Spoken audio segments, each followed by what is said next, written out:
The Tragedy of Macbeth by William Shakespeare. Act 1, Scene 1. A desert place. Thunder and lightning. Enter three witches. When shall we three meet again, in thunder, lightning, or in rain? When the hurly-burly's done, when the battle's lost and won. That will be ere set of sun. Where the place? Upon the heath. There to meet with Macbeth. I come, Grey Malkin. Paddock calls. Anon. Fair is foul and foul is fair. Hover through the fog and filthy air. Act 1, Scene 2. A camp near Forres. Alarum within. Enter Duncan, Malcolm, Donalbain, Lennox, with attendants, meeting a bleeding sergeant. What bloody man is that? He can report, as seemeth by his plight, of the revolt of the newest state. 'Tis the sergeant who, like a good and hardy soldier, fought against my captivity. Hail, brave friend! Say to the king the knowledge of the broil as thou didst leave it. Doubtful it stood, as two spent swimmers that do cling together and choke their art. The merciless MacDonald, worthy to be a rebel, for to that the multiplying villainies of nature do swarm upon him. From the western isles of kerns and gallow-glasses is supplied, and fortune, on his damned quarrel smiling, showed like a rebel's whore. But all's too weak, for brave Macbeth, well he deserves that name, disdaining fortune with his brandished steel, which spoke with bloody execution like valour's minion, carved out his passage, till he faced the slave, which ne'er shook hands nor bade farewell to him, till he unseamed him from the nave to the chaps, and fixed his head upon our battlements. O valiant cousin, worthy gentleman! As whence the sun gins his reflection, shipwrecking storms and direful thunders break, so from that spring whence comfort seemed to come, discomfort swells. Mark, King of Scotland, mark! No sooner justice had with valour armed compelled these skipping kerns to trust their heels, but the Norwegian lord, surveying vantage, with furnished arms and new supplies of men, began a fresh assault. Dismayed not this our captains, Macbeth and Banquo? Yes, as sparrows eagles, or the hare the lion. If I say sooth, I must report they were as cannons overcharged with double cracks, so they doubly redoubled strokes upon the foe. Except they meant to bathe in reeking wounds, or memorize another Golgotha, I cannot tell. But I am faint. My gashes cry for help. So will thy words become thee as thy wounds. They smack of honour of both. Go, get him sergeants. Exit sergeant attended. Who comes here? Enter Ross. The worthy Thane of Ross. What a hest looks through his eyes. So should he look that seems to speak things strange. God save the king.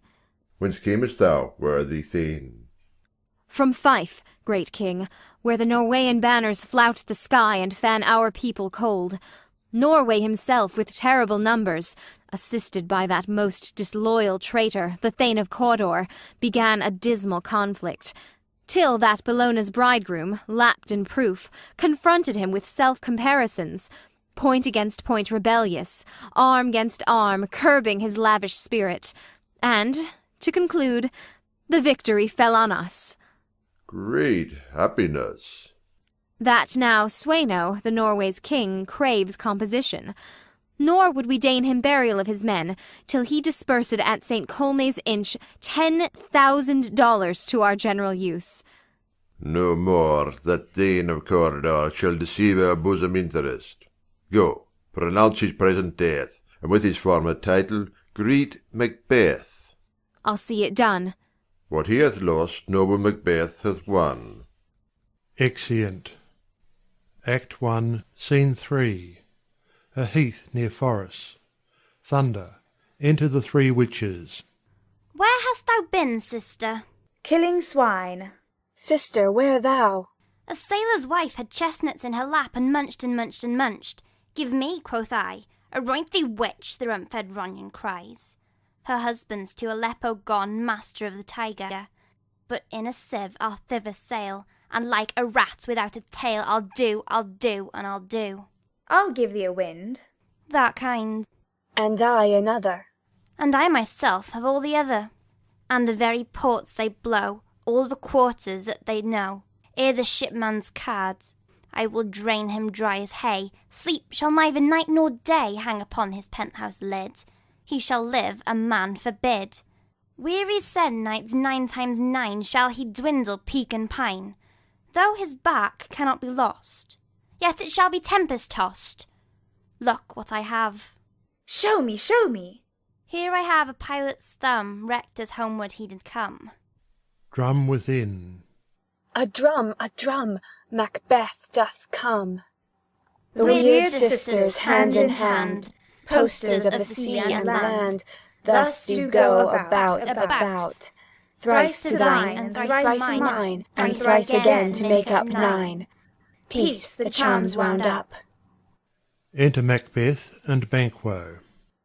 So foul and fair a day I have not seen. How far is't called to Forres? What are these, so withered and so wild in their attire, that look not like the inhabitants of the earth, and yet are on't?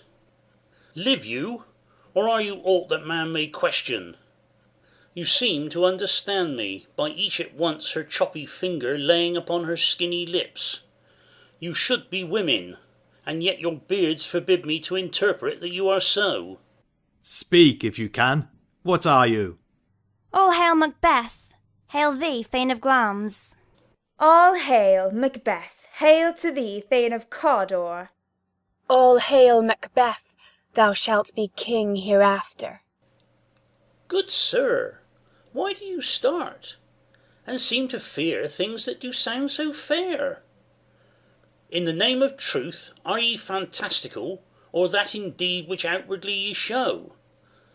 My noble partner you greet with present grace, and great prediction of noble having and of royal hope, that he seems rapt withal. To me you speak not.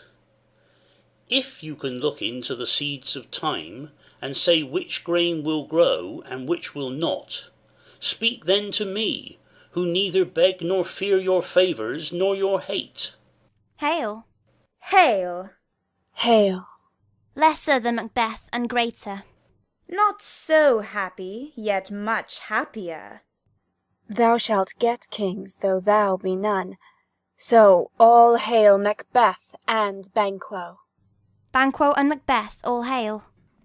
Stay, you imperfect speakers. Tell me more. By Sinel's death I know I am Thane of Glamis, but how of Cawdor?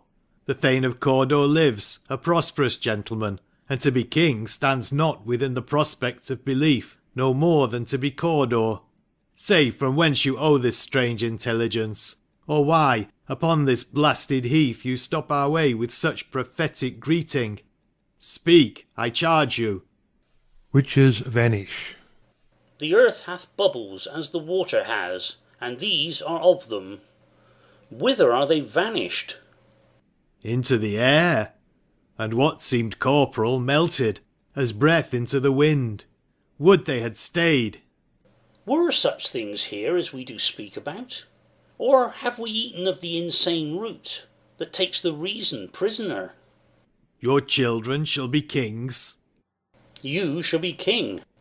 And Thane of Cawdor too, went it not so? To the self-same tune and words. Who's here? Enter Ross and Angus. The king hath happily received, Macbeth, the news of thy success, and when he reads thy personal venture in the rebels' fight, his wonders and his praises do contend which should be thine or his. Silenced with that, in viewing o'er the rest of the self-same day, he finds thee in the stout Norweyan ranks, nothing afeard of what thyself didst make, strange images of death. As thick as tale came post with post, and every one did bear thy praises in his kingdom's great defence, and poured them down before him. We are sent to give thee from our royal master thanks, only to herald thee into his sight, not pay thee. And, for an earnest of a greater honour, He bade me, from him, call thee Thane of Cawdor, in which addition, hail, most worthy Thane, for it is thine. What? Can the devil speak true? The Thane of Cawdor lives. Why do you dress me in borrowed robes? Who was the Thane lives yet, but under a heavy judgment bears that life which he deserves to lose. Whether he was combined with those of Norway, or did lie in a rebel with hidden help and vantage, or that with both he laboured in his country's wrack, I know not. But treason's capital, confessed and proved, have overthrown him. Aside. Glamis, and Thane of Cawdor, the greatest is behind. To Ross and Angus. Thanks for your pains. To Banquo. Do you not hope your children shall be kings, when those that gave the Thane of Cawdor to me promised no less to them? That trusted home might yet enkindle you unto the crown, besides the Thane of Cawdor.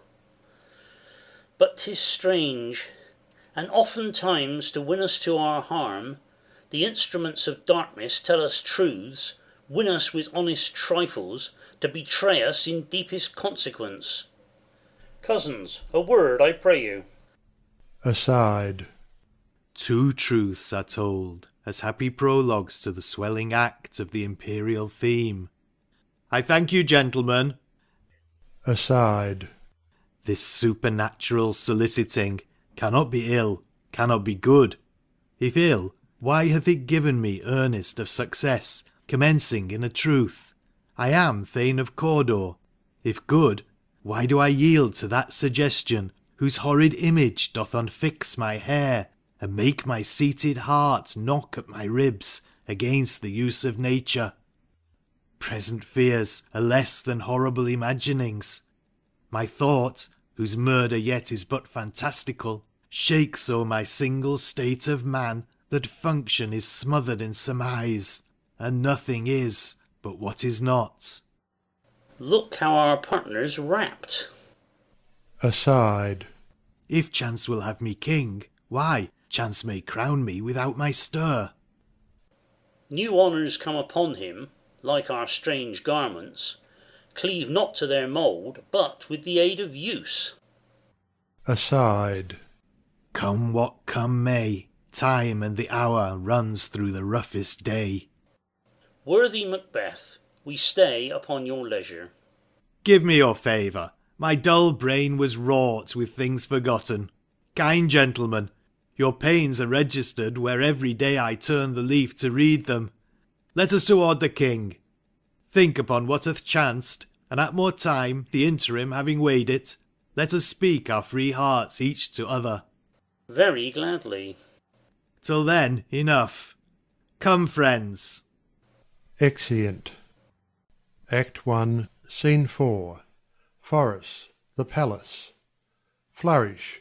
Enter Duncan, Malcolm, Donalbain, Lennox, and attendants. Is execution done on Cawdor? Are not those in commission yet returned? My liege, they're not yet come back, but I have spoke with one that saw him die, who did report that very frankly he confessed his treasons, implored your highness's pardon, and set forth a deep repentance.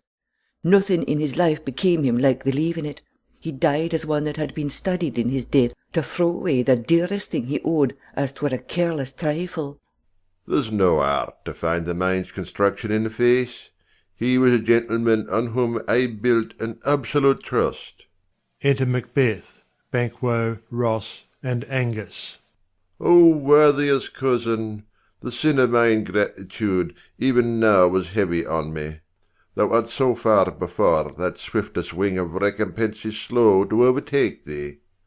Wouldst thou hadst less deserved, that the proportion both of thanks and payment might have been mine.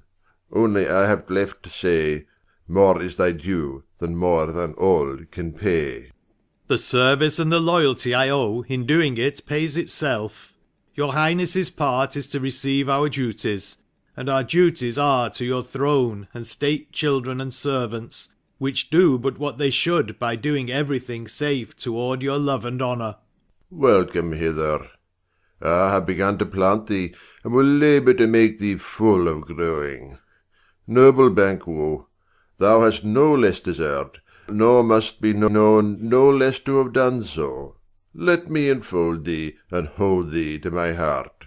There if I grow, the harvest is your own. My plenteous joys, wanton in fullness, seek to hide themselves in drops of sorrow. Sons, kinsmen, thanes, and you whose places are the nearest, know we will establish our state upon our eldest, Malcolm, whom we name hereafter the Prince of Cumberland, which honour must not unaccompanied invest him only, but signs of nobleness, like stars, shall shine on all deservers. From hence to Inverness, and bind us further to you. The rest is labour, which is not used for you. I'll be myself the harbinger, and make joyful the hearing of my wife with your approach. So humbly take my leave. My worthy Cawdor. Aside. Prince of Cumberland, that is a step on which I must fall down, or else or leap, for in my way it lies. Stars, hide your fires, let not light see my black and deep desires. The eye wink at the hand, yet let that be which the eye fears when it is done to see. Exit. True, worthy Banquo, he is full so valiant, and in his commendations I am fed.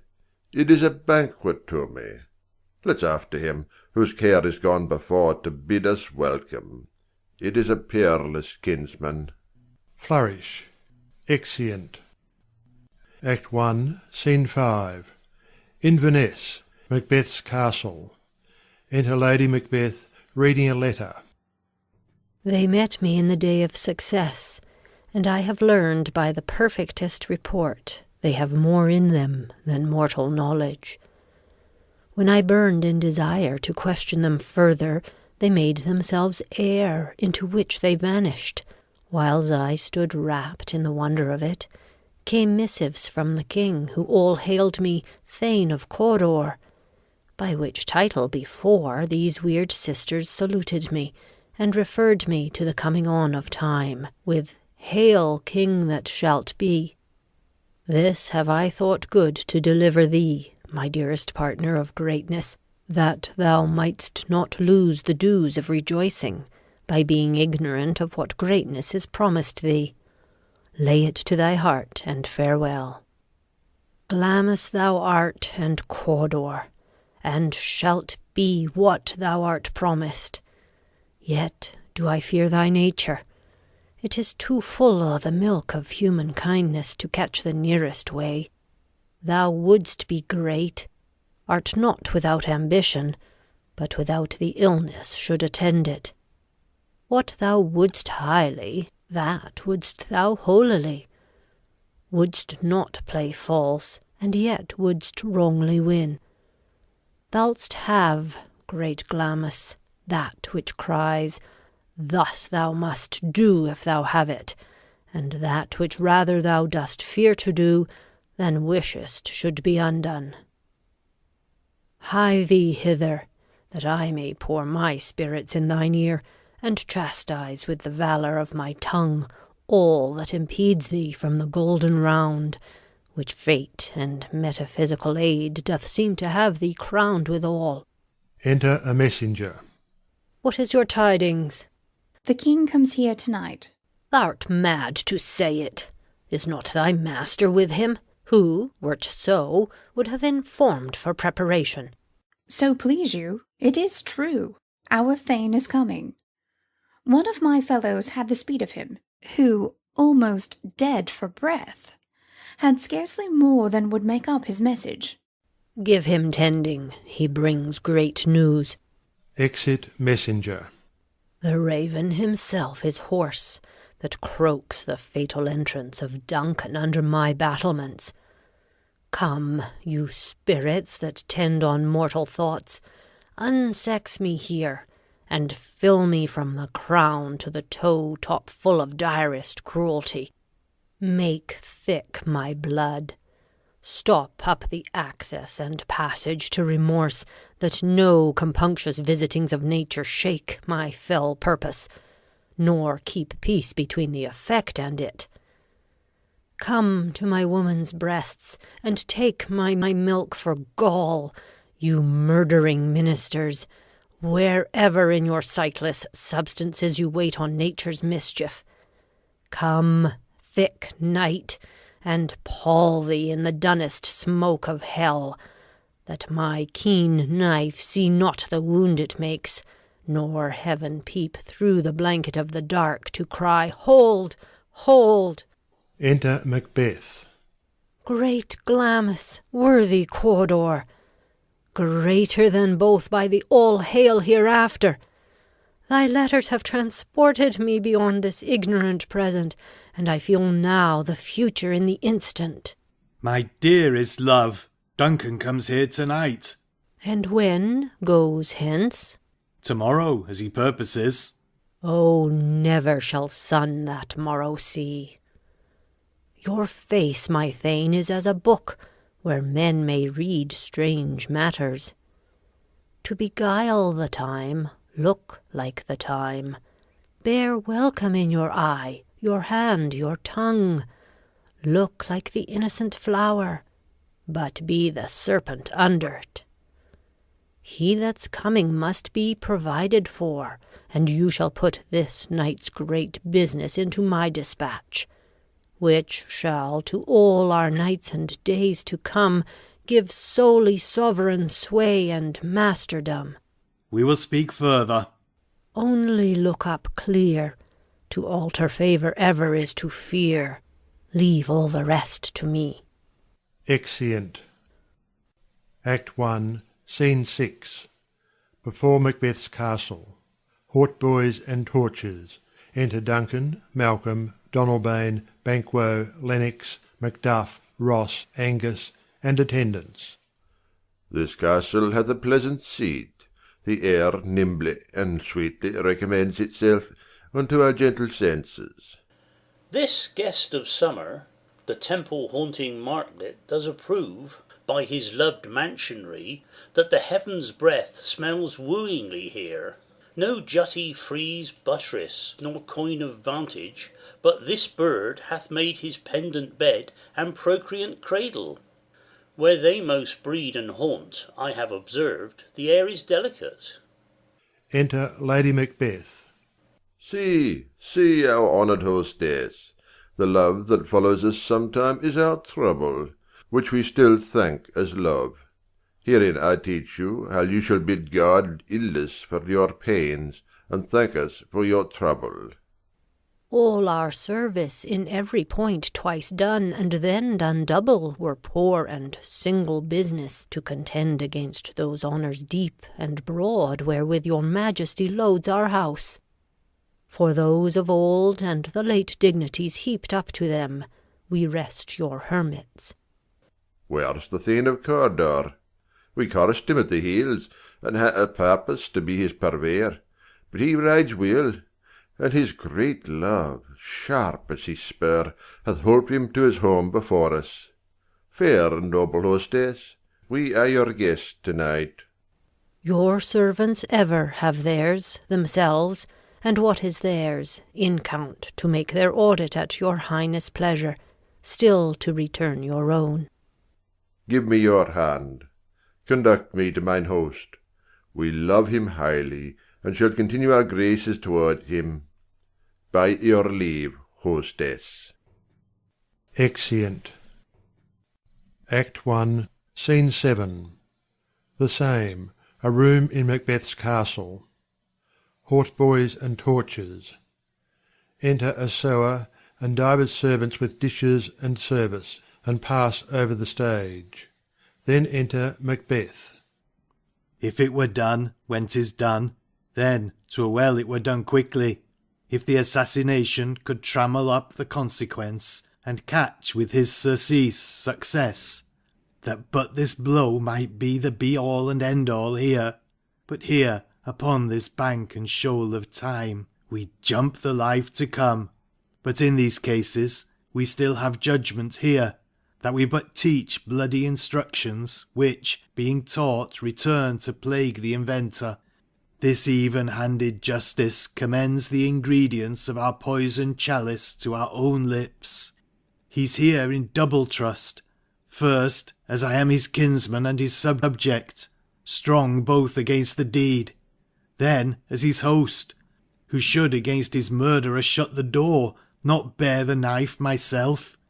Besides, this Duncan hath borne his faculties so meek, hath been so clear in his great office, that his virtues will plead like angels, trumpet-tongued against the deep damnation of his taking off, and pity, like a naked new-born babe striding the blast, or heaven's cherubim, horsed on the sightless couriers of the air, shall blow the horrid deed in every eye, that tears shall drown the wind. I have no spur to prick the sides of my intent, but only vaulting ambition, which o'erleaps itself and falls on t'other. Enter Lady Macbeth. How now? What news? He has almost supped. Why have you left the chamber? Hath he asked for me? Know you not he has? We will proceed no further in this business. He hath honoured me of late, and I have bought golden opinions from all sorts of people, which would be worn now in their newest gloss, not cast aside so soon. Was the hope drunk wherein you dressed yourself? Hath it slept since? And wakes it now to look so green and pale at what it did so freely? From this time such I account thy love. Art thou afeard to be the same in thine own act and valour as thou art in desire? Wouldst thou have that which thou esteemest the ornament of life, and live a coward in thine own esteem, letting I dare not wait upon I would, like the poor cat i' the adage? Prithee, peace. I dare do all that may become a man. Who dares do more is none. What beast was't then that made you break this enterprise to me? When you durst do it, then you were a man, and to be more than what you were, you would be so much more the man. Nor time nor place did then adhere, and yet you would make both. They have made themselves, and that their fitness now does unmake you. I have given suck, and know how tender 'tis to love the babe that milks me. I would, while it was smiling in my face, have plucked my nipple from his boneless gums, and dashed the brains out, had I so sworn as you have done to this. If we should fail? We fail! But screw your courage to the sticking place, and will not fail.